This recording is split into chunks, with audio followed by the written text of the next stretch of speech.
Por que é que a filosofia ainda importa, mesmo num mundo tão tecnológico, prático e acelerado como o nosso? É claro que perguntar é muito importante e responder também, mas muitas vezes a pergunta é mais importante do que a resposta. E isso quer dizer o seguinte: o próprio filósofo colocando uma série de perguntas em vez de uma série de respostas. À primeira vista, isto pode soar um pouco decepcionante. Você abre um livro de filosofia em busca de respostas e lê um filósofo fazendo um monte de perguntas.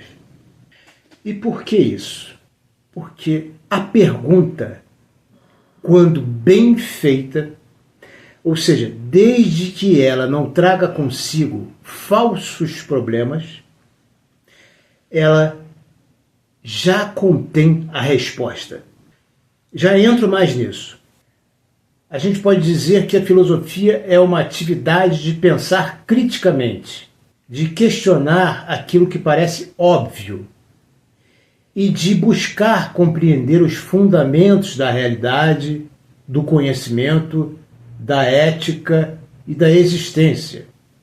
Sócrates, por exemplo, dizia que uma vida não examinada não vale a pena ser vivida. Sócrates acreditava que viver sem refletir é como caminhar no escuro.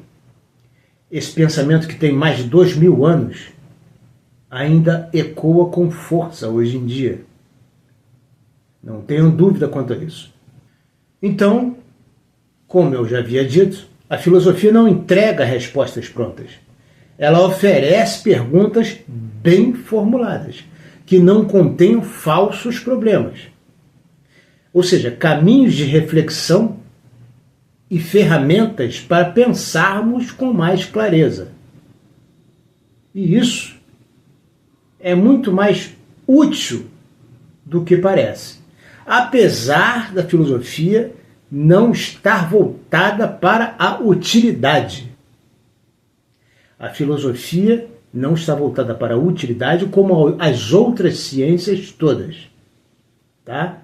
Não é missão da filosofia ser útil. Ela é o que é. Ela é a primeira das ciências. Ciências aí no sentido de saberes. Por isso há a velha frase: a filosofia é a mãe de todos os saberes. E talvez por isso mesmo você se pergunte: mas o que é que isso tem a ver com a minha vida? E a resposta é tudo. Quando você se pergunta o que é uma vida boa, você está fazendo filosofia moral. Quando você questiona se uma notícia é confiável, está exercendo filosofia do conhecimento. Quando você debate com alguém se a inteligência artificial ameaça a nossa liberdade, está lidando com questões éticas e políticas profundamente filosóficas. Mesmo que você nunca tenha ouvido falar em Platão, ou Nietzsche, ou Schopenhauer, ou Bergson, você está filosofando quando tenta entender o que é justo, o que é verdadeiro, o que é significativo. Em um mundo cheio de informação, um bombardeio de informação, uma poluição de informação, opiniões rápidas e verdades absolutas nas redes sociais, a filosofia nos ensina a parar, pensar e duvidar. E por que ela ainda importa? Muita gente acredita que a filosofia não importa porque ela não dá dinheiro. Que, aliás, isso era um preceito de Sócrates, que não cobrava por suas aulas, enquanto que seus adversários, os sofistas, cobravam. Depois eu posso falar mais nisso. em outro episódio. Mas pense comigo, de que adianta termos avanços científicos incríveis se não sabemos usá-los de forma ética? De que adianta termos liberdade de expressão se não sabemos dialogar? A liberdade de expressão, aliás, hoje em dia, não é plena. E muitas vezes as pessoas ganham as discussões exatamente no grito, no berro, e não, como queriam Sócrates e Platão, na dialética, que é a arte de precisar e definir conceitos justos e precisos dentro de uma discussão. Filosofia é aquilo que dá sentido e direção às outras áreas do saber. Por isso, mãe de todas as ciências. Ela nos ajuda a pensar de forma crítica, dialogar com respeito. Aliás, nem sempre, porque existiram os filósofos do insulto, como Heráclito, que foi quem inaugurou o insulto na filosofia, Schopenhauer e Nietzsche. Mas, se o insulto vem desde Heráclito, séculos antes de Cristo, e hoje em dia um insulto pode levar alguém para a cadeia, já não há tanta liberdade de expressão. Então, retomando esse pensamento, que a filosofia é o que dá sentido e direção às outras áreas do saber e que nos ajuda a pensar de forma crítica e dialogar com respeito, um insulto, ora, acredita-se que quem participa de um diálogo já tem maioridade, como diria Kant, maioridade aqui dentro, para poder dialogar. E se ela é insultada, ela não tem que ir para casa chorando. Ela tem que permanecer no diálogo. E se ela perder o diálogo, for derrotada no diálogo, ela que vá para casa estudar mais, principalmente dialética, que é a arte de vencer diálogos. Apesar de Schopenhauer ter escrito um livro dizendo sobre a arte de vencer diálogos através dos insultos. Ou seja, eu não estou aqui para colocar a filosofia como algo, como boazinha e bonitinha. Não. Tá? Dentro da filosofia, vocês vão encontrar muitas coisas além das perguntas que os filósofos fazem, enquanto que vocês estão buscando respostas, vocês vão encontrar muitas coisas desagradáveis para aqueles que estão dando os primeiros passos na filosofia. Coisas que você vai abrir um livro esperando alguma coisa de um filósofo e ele vai falar algo completamente desagradável. Bom, eu acho que isso é maturidade.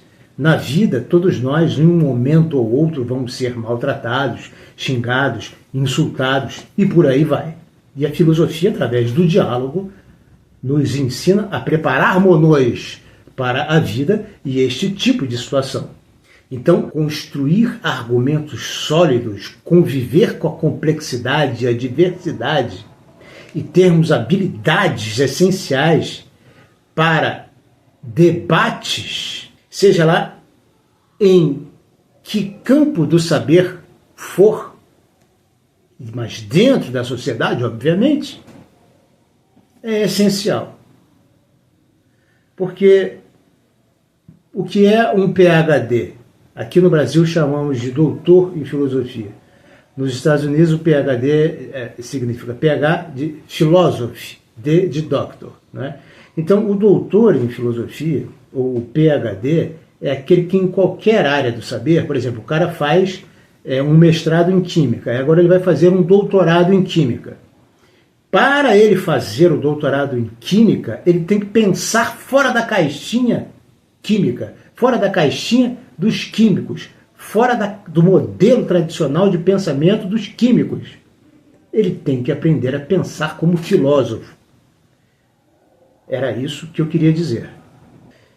E mais, em tempos de crise política, mudanças climáticas, inteligência artificial, desigualdade social, precisamos mais do que nunca de pensamento profundo e responsável. Portanto, meus caros, filosofar não é um luxo, é uma necessidade humana. Não importa se você está numa universidade, num trabalho formal ou apenas refletindo sozinho à noite. A filosofia está aí sempre à disposição, te convidando a pensar. Então, da próxima vez que alguém te perguntar para que serve a filosofia, responda: serve para que a gente não viva no piloto automático. Serve para dar sentido, clareza e consciência à vida. No piloto automático é fundamental. Nós vivemos no piloto automático. E a filosofia nos convida a sairmos do piloto automático. Nós vivemos no conforto do piloto automático. Existem vários filósofos que falam de várias coisas, são teses filosóficas, através das quais nós podemos sair desse piloto automático. Para Sócrates e Platão, era através da dialética. Para outros filósofos, Nietzsche, por exemplo, termos a experiência estética. Para Schopenhauer também. Mas Schopenhauer falava de vontade e representação. Ele dizia que a vontade é um fogo. E nós não podemos viver em sociedade com esse fogo. Hume falava muito disso também, principalmente da representação. Então, a representação é o social. É o jeito que nós damos para podermos viver em sociedade com o fogo da vontade dentro da gente. Bergson, por exemplo, falava que a intuição é um instrumento próprio e digno de se fazer filosofia, e não a razão, como todos os outros diziam. Nelson Rodrigues, que não é um filósofo formal, a respeito dessa vontade de representação, penso eu, ele dizia o seguinte: fiquem com esse pensamento. Se todos nós conhecêssemos as intimidades sexuais uns dos outros, ninguém daria bom dia, nem boa tarde, nem boa noite para ninguém. Até a próxima.